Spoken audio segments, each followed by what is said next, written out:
All right. Well, I'm here with Miguel. Thank you so much for joining me today, Miguel. Why don't you introduce yourself for us real quick to your SHPE member audience? Yeah, definitely. So my name is Miguel Ramos. I started out with SHPE back when I was in college, and I loved it. It was really fun to make an organization that really helped all the other students. And then since then, I've gone on to create a company, and that's been the most work out of anything I've ever done, but Yeah. also the most rewarding. So yeah, I guess that's kind of a bit about me. I started out as an engineer and decided I wanted to do something crazy like start my own company. So I understand that crazy feeling as well. So that's a little bit about you. Let's dig a little bit deeper. Tell me a little bit about where you're from and at what point in your upbringing, childhood, whenever it happened, did you realize, I think STEM is the direction I need to go? that's a really good question because when I was in elementary school and middle school, I was pretty far behind. I think that I probably had ADD that wasn't ever diagnosed, and I really just was bad at a lot of things in school. But what I started noticing is that I love the science concepts. And so I decided that when I went to college, I really wanted to do something that I found engaging, but I didn't know what. And I remember meeting with a counselor and I was just like, no, I have no idea what to do. Because I grew up in a household where my parents didn't go to college. I didn't really know any engineers. I didn't know anybody in STEM. I was really starting from scratch when it came to that. And fortunately, that college counselor just asked me, what am I interested in? And after asking me all these questions, she put me on a science track. And I took my first chemistry course. And I remember I didn't want to go into chemistry necessarily, but I was really excited about learning everything in that course.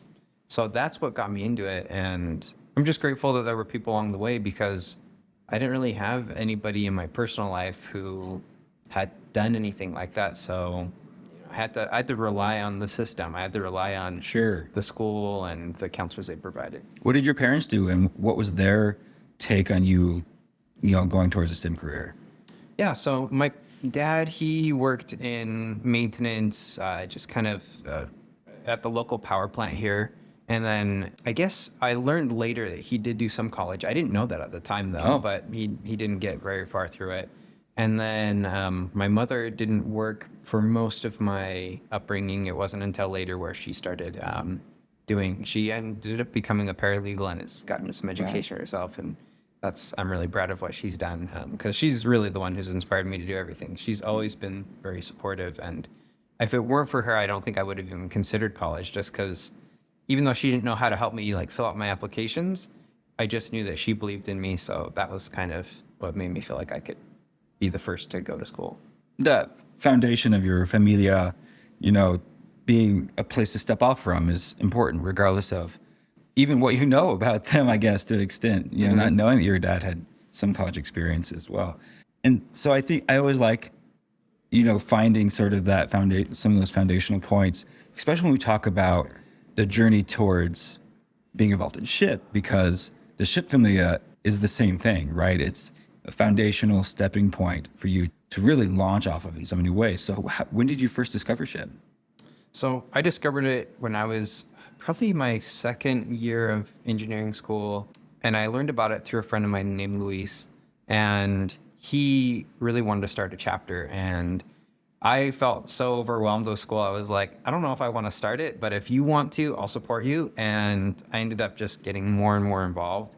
And I think once we set up all like the bylaws and everything, I got voted in as VP. And it was a lot of fun just doing all of that with him and getting that going. What's that ride like? Going from, I don't really want to start it, but I'll help out. And then next thing you know, you're VP. Where's I feel like that's A to C. What happened in between? That's kind of normal for me though. If I see something, I just get interested in it. I think for me, what's really motivating is having impact. And so starting SHPE was a way to, at least our local chapter, it was a way to have impact. It was a way to bring people together. We had a lot of Hispanic kids in our classes that, we didn't all necessarily know each other, but it was a chance for us to kind of get to know each other and kind of work together. And for me, when I saw that we could create our own chapter, I thought this could be a way to provide resources that the school doesn't already. And I felt like my school didn't do a great job providing us a lot of information about careers. And one thing that I wanted to make sure that every single meeting we had, that we brought in a speaker that would help the students in some way. I didn't want it to be just a meeting that we got pizza there, and so that's why people come. Instead, I wanted it to be something that we could learn from someone that had achieved something that we haven't achieved yet. So, for example, some of the people that came to speak were our professors, but we had them talk to us about their time working in industry. Or we would find local engineers that one of them, he had designed satellites that are currently orbiting the globe now. And I really liked that because I wanted to learn more about these things, and I wanted to see what engineers actually do, since I didn't know. Remember, I went into school not knowing even really what an engineer fully does.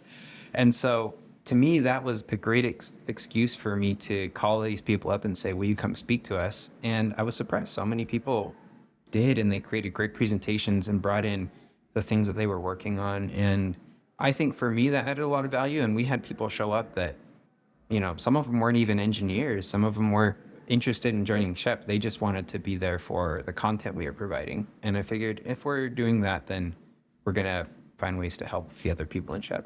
And what was your degree when you were part of starting this chapter?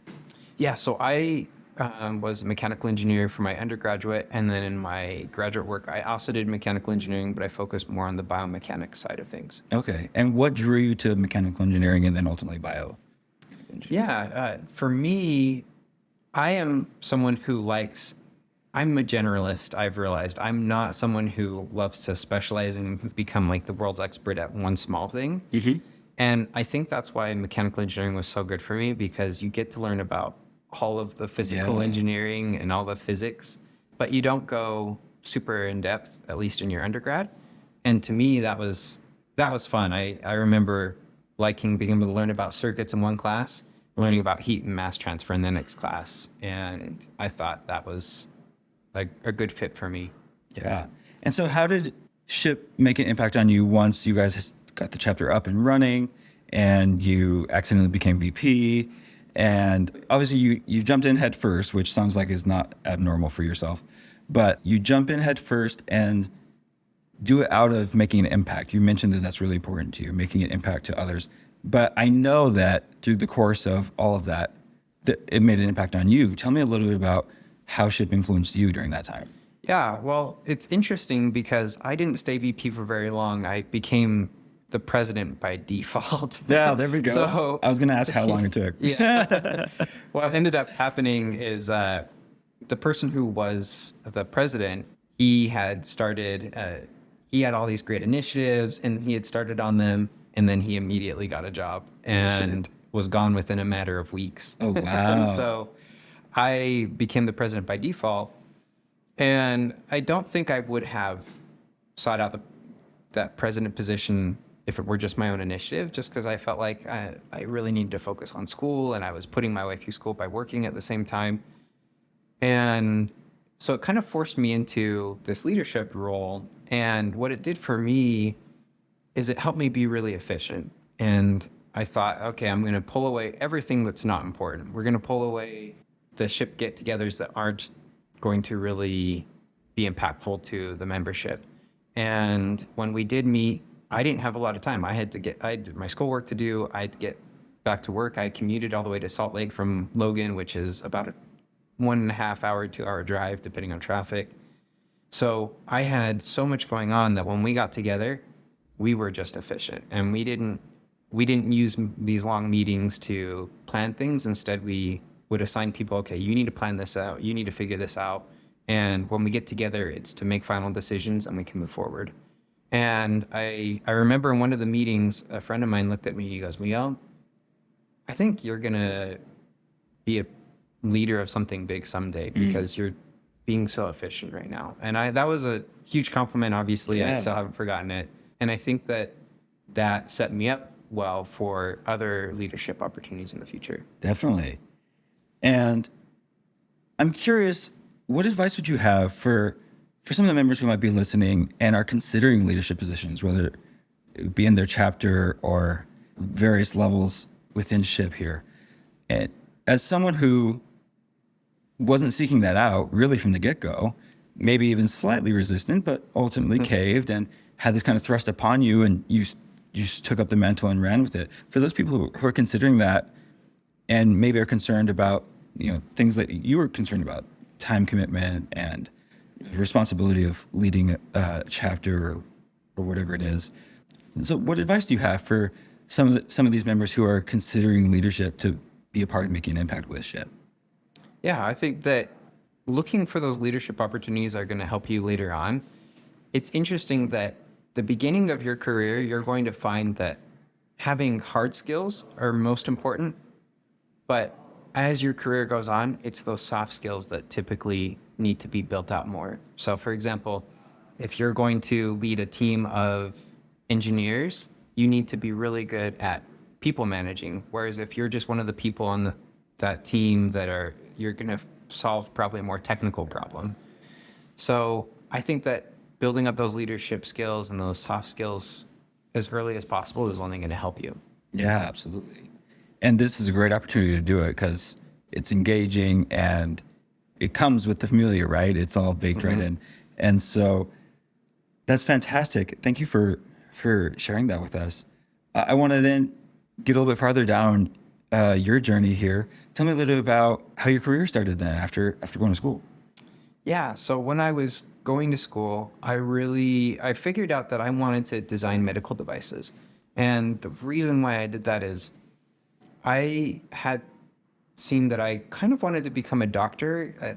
There was something that I really wanted to help people, especially with health. And so I thought, oh, if I did engineering and I did focus on medical devices, I could kind of do the best of both worlds. I could still be an engineer, but at the same time help people. Make an impact. And so I started at a company called CR Bard. They've since been bought out, but they were one of the largest medical device producers. And I found it fascinating.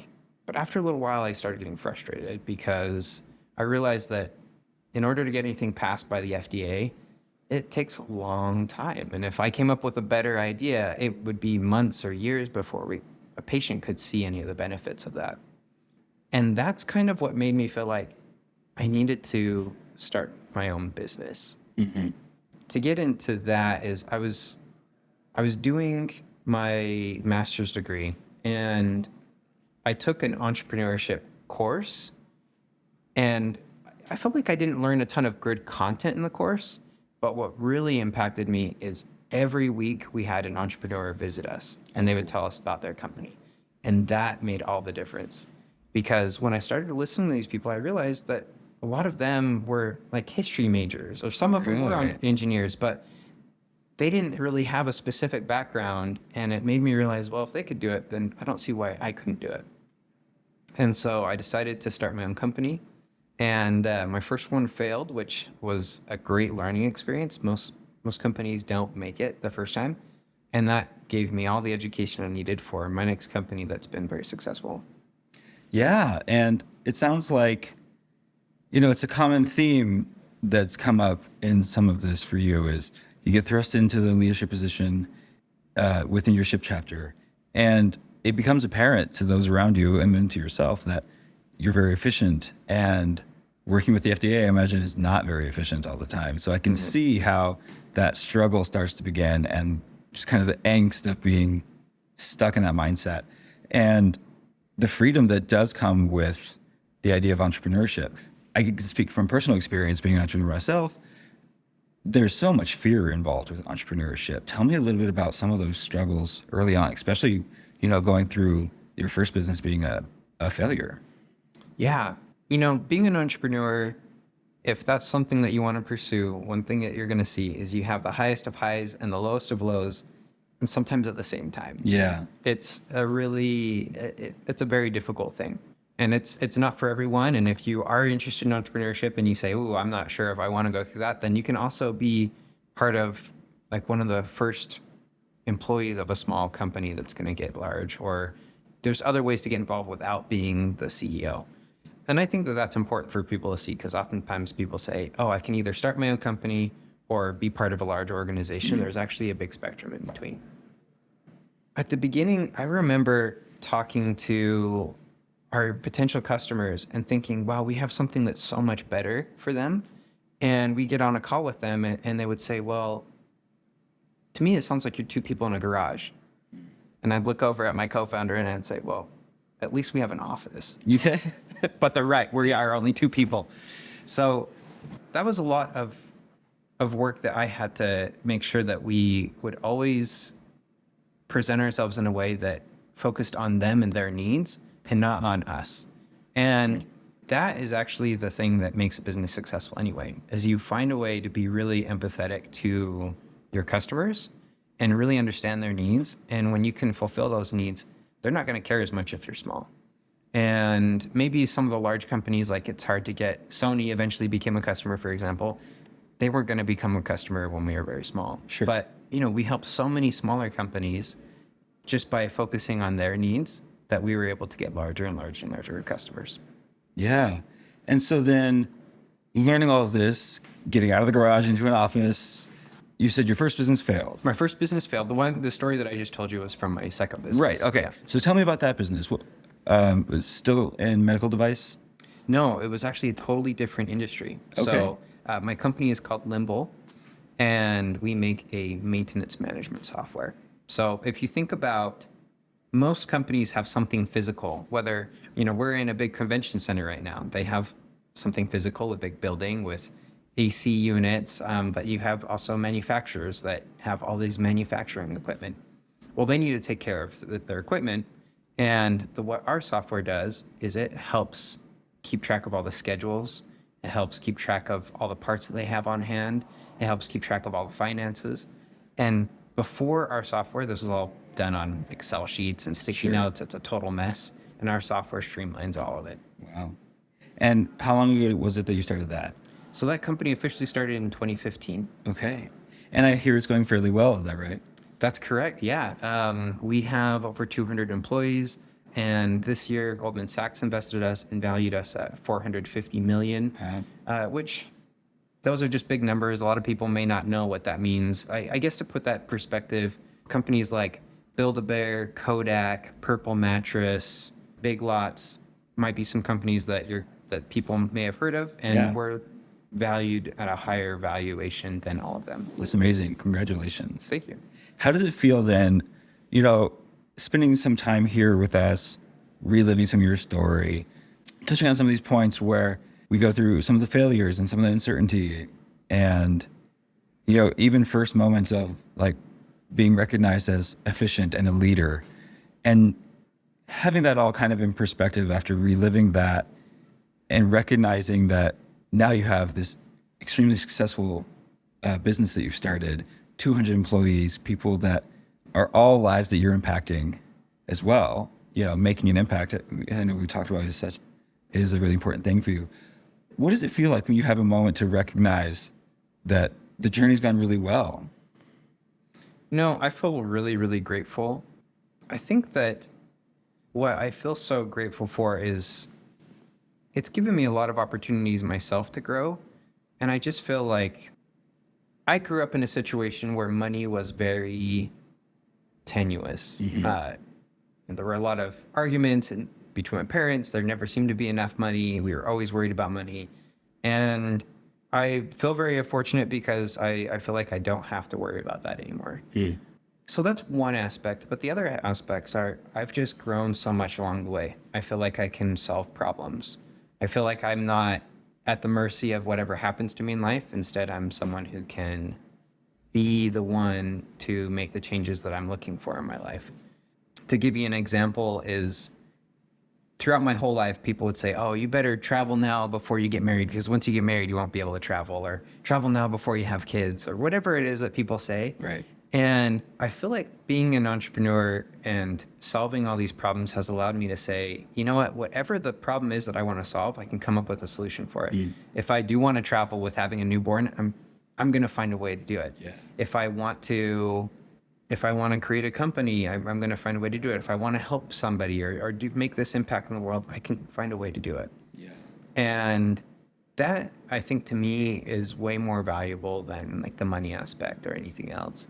And also along the way, I've made a lot of great friends who I trust, and that is really what makes businesses work, is that people trust each other. And so if you're considering making a business, keep in mind that when you're choosing who you work with, that they have to be people that you can really trust and you feel like they really have your back and you can have their back. And that's what's going to lead to some great outcomes. Yeah, absolutely.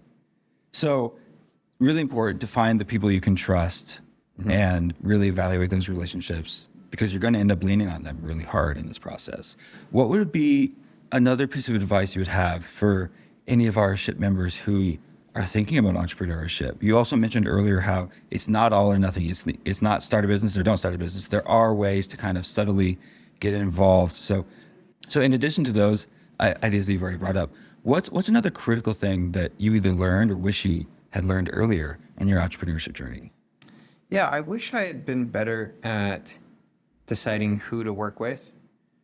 The reason why I think it was hard for me is because I'm someone who can be very compassionate. Right. I just find a way to like the people that I'm around. And when you choose who to work with, it's kind of like getting married. You have to be a little bit selective. Right. And that means that some people that you might like and that might have some good attributes, you still might have to turn down about working with them. And that was hard for me. And so what I've learned is that it's better to be very selective on who you work with, and to really think about, are they the type of person that I want to emulate? Do they have the core values and the principles that they hold that I want to hold as well? And I wish I would have been better at that in the beginning and been a little bit more discerning. And if you're not sure, you can always give them a try, but make yourself at some point ask the question, if I could go back in time, would I have started working with this person again? And if the answer is no, then you have to realize, okay, this isn't the right person to work with. Awesome. Thank you so much for sharing all of that. I want to bring it back around again to your parents. I don't remember if you told me where you're from. So I was born and raised here in West Jordan, which is just outside of Salt Lake City. Right. And then my dad's side of the family is from Mexico. From Mexico, okay. And so I don't know a whole lot about Salt Lake City. I'm trying to learn. Well, where are you from? I'm from Denver myself. Oh, okay, nice. Yeah. Yeah. So You guys got food out there. we got all sorts of things these days. I'm trying to keep people out of my city so I can pay my rent.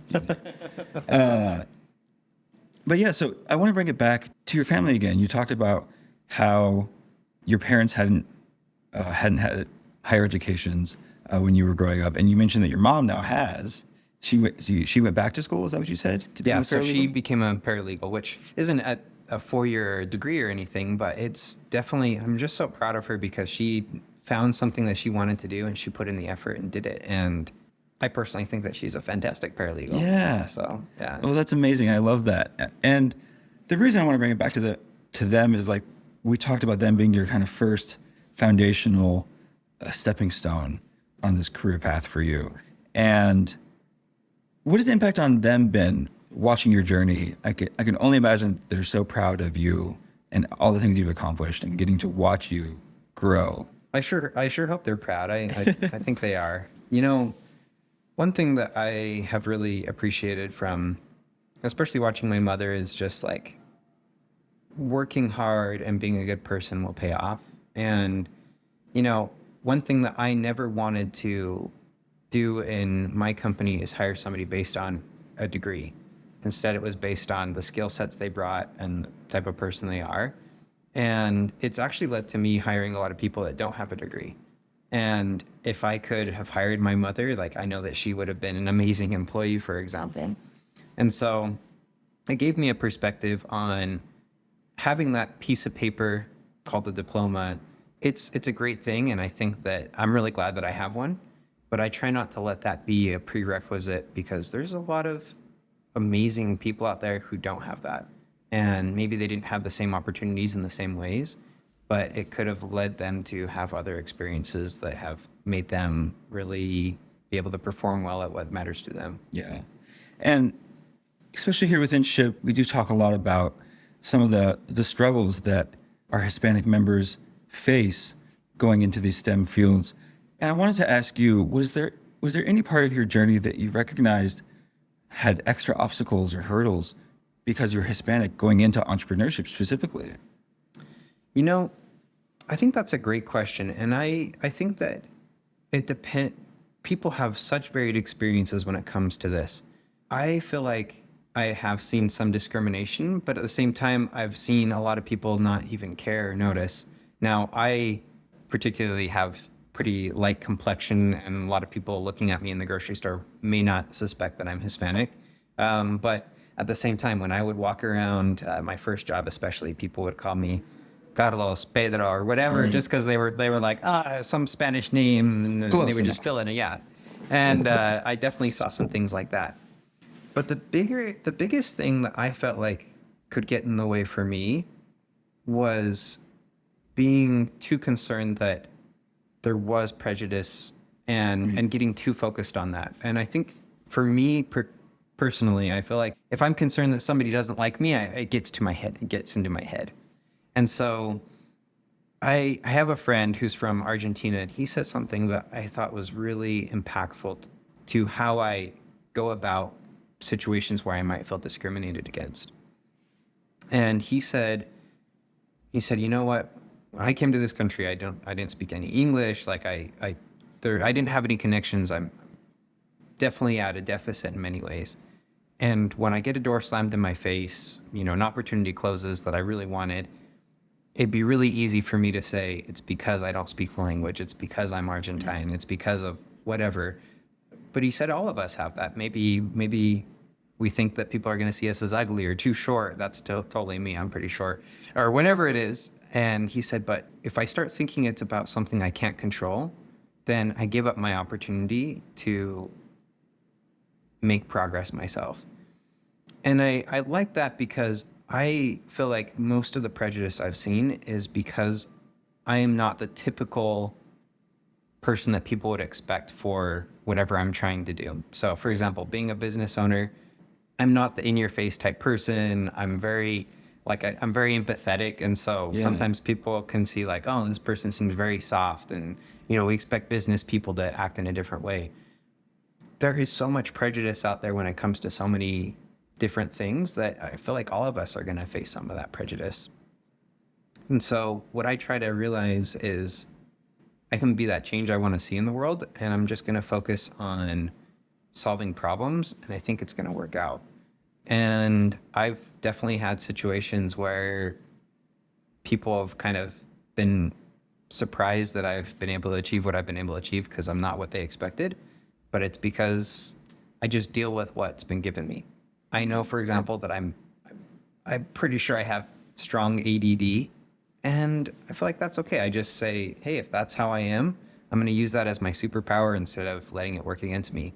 And maybe your superpower is being Hispanic and having a different perspective. Maybe your superpower is not having the same personality, or maybe you're a female in a male-dominated industry, or maybe you're transgender, whatever it is that you feel like makes you uniquely you.